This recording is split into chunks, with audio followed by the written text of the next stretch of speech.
Aliás, eu defendo que Jesus na Terra foi homem só, tá? Rapaz, você gosta. Você gosta. Eu defendo que Jesus na Terra, ele era Deus em essência, ok? Mas não manifestou o poder de Deus na Terra. Ele não veio como Deus para a Terra. Essa história que Jesus era 100% Deus na Terra. E aqui ele agiu como homem, aqui ele agiu como Deus, aqui ele agiu como homem, aqui ele agiu como Deus. A gente geralmente fala que ele era 100% homem e 100% Deus, né? Não, ele sempre foi 100% homem. A sua essência divina, o Deus estava dentro dele, o Cristo estava dentro dele, o ungido estava dentro dele. Porém, ele mesmo sendo Deus, não teve por orgulho ser igual a Deus. Antes aniquilou a sua forma de Deus e tabernaculou-se, habitou entre nós como homem. Jesus, como homem, tinha suas limitações. Porque se foi um Deus que morreu na cruz por você, então aquilo foi um teatro.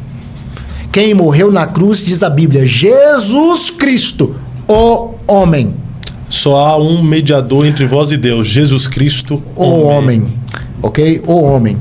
O apóstolo Paulo fala sobre dois homens, o homem da terra e o homem do céu. Ele chama de Adão de o homem da terra e ele chama Jesus de o homem do céu. Então Jesus, o homem. Ok? Então vamos lá. Paulo chama ele de do segundo Adão, né? Paulo que chama? O último Adão. E tem algumas pessoas também que acabam separando o Jesus, homem, do Cristo, o Messias, Eu né? também separo, completamente. Ok? Agora vamos lá. Então o Jesus, homem, quando alguém, por exemplo, tinha uma mulher cananeia, Jesus, filho de Davi, tem misericórdia de mim. Há alguns historiadores que dizem que essa mulher seguiu Jesus 3 dias no caminho. 3 dias. E eu te dizia, Jesus não lhe respondeu palavras. Jesus não só negou o milagre a ela, Jesus ignorou ela. E quando os seus discípulos vêm até Jesus para interceder, não é interceder para Jesus atender a mulher. Na cabeça dos discípulos de Jesus, não passava a ideia de Jesus receber, orar, atender, curar alguém que não era do povo dele. Então assim, qual é o pedido dos discípulos, dos apóstolos para Jesus? Jesus despede essa mulher que vem gritando atrás de nós. Ela não é do nosso povo. E Jesus para despedi-la, Fábio. Jesus parou para despedi-la. Ele olhou para ela e falou assim: mulher, eu não fui enviado. Ou então Jesus era hipócrita. Olha a palavra que ele diz. Eu não fui enviado.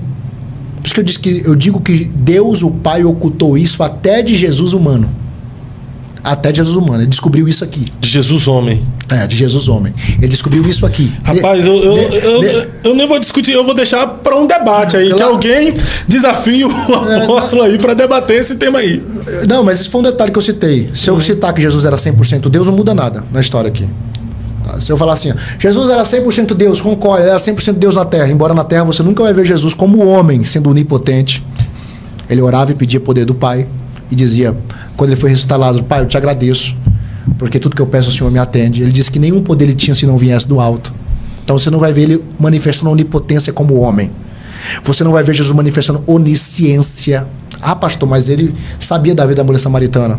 Sim, Jesus tinha um dom profético. Jesus era o profeta. Jesus era o vidente. Jesus não era só um profeta, ele era o profeta no nível de Moisés. O homem de Deus. Não, ele era literalmente o homem de Deus, ok? Então Jesus revela a vida de Natanael, revela a vida da mulher samaritana e por aí vai. Isso não é onisciência, irmão. Em vários momentos da vida de Jesus, ele teve que perguntar para saber. Quando ele foi até aquele rapaz que tinha convulsões e o diabo jogava o corpo dele no fogo, jogava o corpo dele na água, Jesus perguntou, há quanto tempo isso acontece com esse rapaz? Há quanto tempo isso sucede? Ele não sabia de tudo, ele era um ser humano. Ok? Então Jesus, em um corpo humano, ele não tinha onisciência. Não manifestou isso em momento algum da Bíblia. Onipresença também não tinha. Onipotência e nem onipresença. Você não vai ver Jesus... A onipotência não tinha? Não. Quando ele vence, ele fala, agora me dá todo o poder nos céus da terra. Mas esse é o Jesus que venceu. Mas ele falou depois? Isso ou ele falou antes? Eis que foi me dado todo o poder no céu e na terra. Jesus só recebe todo o poder e todo o principado e toda a potestade debaixo de seus pés após Jesus vencer. Na cruz. Jesus venceu. A Bíblia diz assim, humilhou-se até a morte e morte de cruz. Por causa disso, Deus o exaltou soberanamente. E lhe deu um nome que é sobre todo nome, para que ao nome de Jesus se dobre todos os joelhos que estão na terra, no céu e debaixo da terra. Mas quando ele disse, eis que foi me dado todo o poder no céu e na terra, foi antes ou depois da crucificação? Eu acredito que foi depois. Eu não lembro cronologicamente, mas eu tenho quase certeza que foi depois. Procura isso aí para nós. Coloca aí, eis que foi me dado todo o poder no céu e na terra, para a gente saber o versículo. Sim. Em vários textos da Bíblia você vai ver Jesus. Eis que foi me dado todo o poder no céu e na terra. É porque não é assim que a gente vai saber. A gente vai saber disso, tipo, olhando numa Bíblia cronológica, de fato, né? Porque a Bíblia não tá. A gente só vai saber de. Deus, Jesus foi lhes dizendo, ele dado todo o poder no céu da terra. Isso aí. Mateus 28. Eu acho que já. Então é pós-crucificação. Então tô certo. Deixa eu ver, Mateus 28, o que, Léo? Eu vou achar de novo. Deixa eu abrir a Bíblia aqui, senão não tem autoridade. 18. Mateus 28, 18, vamos lá. Aqui, ó, 28, 18. Como é bem? Foi na ressurreição, cara. A ressurreição, após a ressurreição. Surpresa. E chegando-se Jesus, falou-lhes, dizendo: é-me dado todo o poder no céu e na terra. Jesus aparece aos seus discípulos na Galiléia. Foi depois da ressurreição. É interessante, é um bom tema para os debatedores aí, né? E você não precisa debater, irmão. Você está com a Bíblia aberta.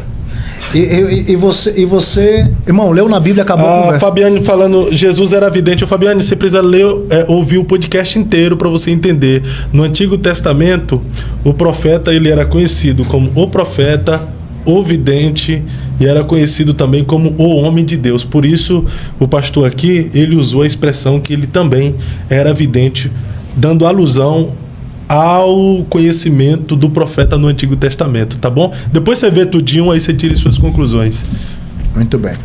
Então, a gente estava falando aqui sobre uma mulher cananeia. Certo. Então Jesus olha para ela e fala assim: eu vim as ovelhas perdidas da casa de Israel. Eu não vim senão as ovelhas, porque Jesus estava em uma terra fora das cercanias de Israel, mas não é porque ele estava fora das cercanias de Israel que ele foi ali atrás de gentil. Ele diz: eu vim aqui as ovelhas perdidas da casa de Israel. Ok? Sim. Eu não posso pegar o pão que é dos filhos e dar para os cachorrinhos. Aí ela diz: mas até os cachorrinhos comem das migalhas que caem na mesa do seu Senhor. E nesse momento, Jesus viu nessa mulher algo impossível de ter dentro de alguém se o Pai não colocar. Fé. Pegou? Sim. Efésios capítulo 2, versículo 8. Pela graça sois salvos mediante a fé. E isso não vem de vós. Isso é dom de Deus. A Bíblia fala que fé é um dom de Deus. A Bíblia fala conforme a medida da fé que o Senhor deu para cada um. Ou seja, ele viu dentro dela uma coisa que é impossível. Mas como assim? Eu imagino, sabe? Como assim? Fé no coração de uma gentia? De uma gentia, e Jesus parando e atendendo ela. Naquele momento, abriu-se um parêntese na contagem das 70 semanas de Daniel. Imagina um cronômetro. Rapaz, isso aí que você tá falando é interessante Tá demais. na 69ª semana, Fábio. Presta atenção, isso aqui é soterologia básica. Quando a primeira pessoa fora dos de Israel que Jesus para atender, a mulher cananeia, Deus parou o cronômetro. Para aí. Faltava a última semana, que é a grande tribulação, que ainda vai vir. Deus falou: para a contagem. Abre um parênteses aí. Como assim? Imagina todo mundo, os anjos, todo mundo. Como assim? O que está acontecendo aí? Os profetas e todo mundo se revirando. Como assim, Deus? Tá tudo certo, estamos esperando a profecia se cumprir. Calma, juvenil. Meu médio em teologia não alcança isso aí não, vai lá. Eu tenho uma carta na manga, eu tenho um segredo oculto em mim, que ninguém tá sabendo, não contei para ninguém, não revelei em outros séculos. O que, pastor, que Deus não revelou em outros séculos? Vamos ler? Então você leu aí em Efésios capítulo 2 a manifestação da palavra da salvação sobre a igreja, e dizendo que o Senhor estabeleceu a igreja sobre o fundamento dos apóstolos e dos profetas. Sim. E nós vamos entender isso continuando lendo o texto. É só continuar lendo o texto. Fábio, é só continuar lendo o texto. Vamos lá. Versículo 20. Vamos lá. Versículo 19. Do capítulo 2, para ninguém achar que está fora de contexto. Assim já não sois mais estrangeiros nem forasteiros. Ou seja, assim como? Assim, depois que vocês receberam a graça. Vocês não são mais forageiros, vocês não são mais forasteiros, vocês não são mais estrangeiros, mas vocês agora são co-cidadãos dos santos. E agora vocês fazem parte da família de Deus. É isso que Paulo está revelando. Os gentios fazem parte também. Igreja, né? Isso aqui é igreja, né? Tá? E vocês estão sendo edificados sobre, ó, o versículo 20. O fundamento. Edificados sobre o fundamento dos apóstolos e dos profetas, de que Jesus é a principal pedra de esquina. Rapaz. Continua lendo o texto. Não precisa fugir do texto e ficar só num versículo. Vamos lá, continua. No qual todo o edifício, bem ajustado, cresce para o templo santo do Senhor, no qual também vós juntamente sois edificados para a morada de Deus em espírito. Agora continua. Por esta causa, não é outro texto, é o mesmo texto. Por esta causa, versículo 1 do capítulo 3. Por esta causa eu, Paulo, sou prisioneiro de Cristo, por vós, gentios, se é que tendes ouvido a dispensação da graça de Deus, que para convosco me foi dada. Paulo está revelando aqui a dispensação da graça. Agora ele vai falar do mistério que eu acabei de falar. Como me foi este mistério manifesto pela revelação, como antes um pouco. Antes aonde? Agora há pouco. Acima. Agora há pouco. Aqui está escrito, ó. É pela Como revelação, acima. como acima, em pouco vos escrevi. Conexão total. Pastor Eliseu Rodrigues, conexão de texto. O senhor ama falar isso. Vamos falar disso mais uma vez. Conexão de texto. Como eu acabei de falar com vocês em Efésios capítulo 1 e em Efésios capítulo 2, assim como eu vos escrevi agora há pouco, isso me foi manifesto a revelação desse mistério. Versículo 4. Por isso, quando ledes, podeis perceber a minha compreensão do mistério de Cristo. Paulo, diga para nós qual é o mistério de Cristo. Ele vai dizer, o qual noutros séculos não foi manifestado aos filhos dos homens, e agora vai provar que os apóstolos e profetas citados não são do Antigo Testamento. Como agora tem sido revelado pelo Espírito aos seus santos apóstolos e profetas. Rapaz, isso arrepiou, hein? Continua. A saber, o que está sendo revelado agora? Agora, pastor Eliseu Rodrigues. Agora está sendo revelado pelo Espírito. A quem? Aos apóstolos e profetas. Porque tinha apóstolos e profetas na igreja.